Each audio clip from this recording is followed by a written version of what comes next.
बात छत्तीसगढ़ की करते हैं। छत्तीसगढ़ कांग्रेस सरकार में पूर्व मंत्री अमरजीत भगत ने भूपेश बघेल की कांग्रेस सरकार के दौरान आदिवासियों की अनदेखी का बड़ा आरोप लगा दिया। उनका कहना है कि आदिवासी समाज को साध कर रखा जाता तो कांग्रेस की सरकार गिरती ही नहीं। पूर्व मंत्री भगत ने दावा किया कि सत्ता की कुर्सी का रास्ता बस्तर और सरगुजा जैसे आदिवासी इलाकों से होकर जाता है। अमरजीत भगत के बयान पर कांग्रेस के नेताओं ने पलटवार कर उनको ही कटघरे में खड़े करने की कोशिश की है। कांग्रेस की अंदरूनी राजनीति पर ये रिपोर्ट देखिए। गेप हम लोग की सरकार में आया, वो अब इनके सरकार में देखने को मिल रहा है। अब किन्हीं कारणों से उनके बीच जो गेप आया तो उसका लाभ भारतीय जनता पार्टी को मिली। आज विष्णुदेव सरकार जो बनी है तो उसी की देन है। अपनी ही पार्टी के बारे में बयान दे रहे ये है छत्तीसगढ़ कांग्रेस सरकार में पूर्व मंत्री रहे अमरजीत भगत, जो कह रहे हैं कि कांग्रेस सरकार में आदिवासियों की अनदेखी हुई और इसका फायदा बीजेपी ने उठा लिया। दरअसल छत्तीसगढ़ की राजनीति में सबसे बड़ा शब्द है आदिवासी।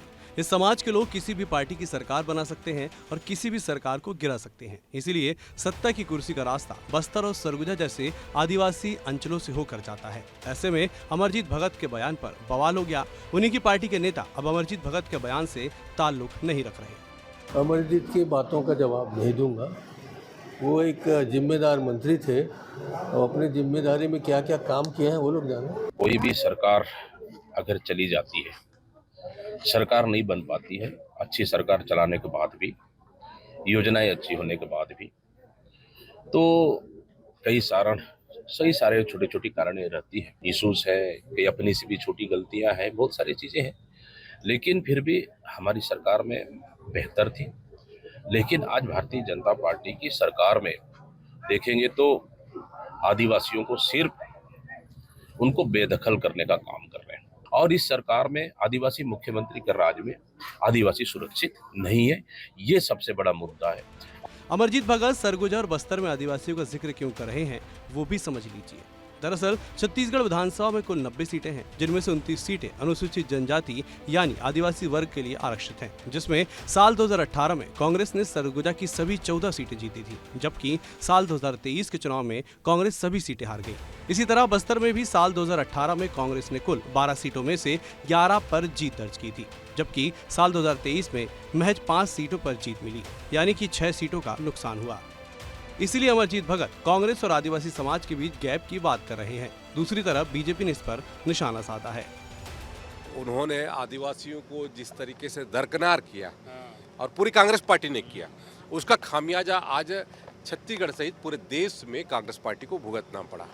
और अब उनके विश्वास दिखाने के लिए, लोगों का विश्वास अर्जित करने के लिए इस तरीके से अनर्गल बयानबाजी कर रहे हैं।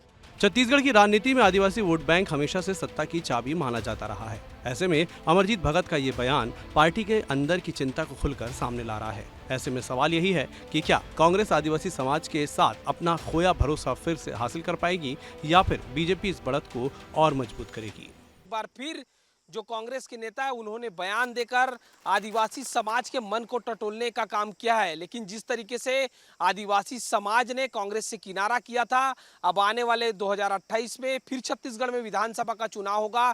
इस बार क्या कांग्रेस पार्टी आदिवासी समाज को साध पाती है या नहीं, ये देखने वाली बात होगी। कैमरा पर्सन अखिलेश पवार के साथ खोमन साहू, विस्तार न्यूज, रायपुर। तो कांग्रेस नेता अमरजीत भगत ने बात तो बहुत गहरी की है। ये सच्चाई है कि आदिवासियों की बेरुखी से ही कांग्रेस ने सीटें गंवाई और फिर सरकार में वापसी नहीं कर पाई। इस मुद्दे पर कांग्रेस को गंभीरता से सोचना होगा, मगर यहाँ तो कांग्रेस ही या भगत को ही उनकी बात पर निशाना बनाने में लग गए हैं। वैसे बीजेपी इस पूरे विवाद का बहुत मजा ले रही है।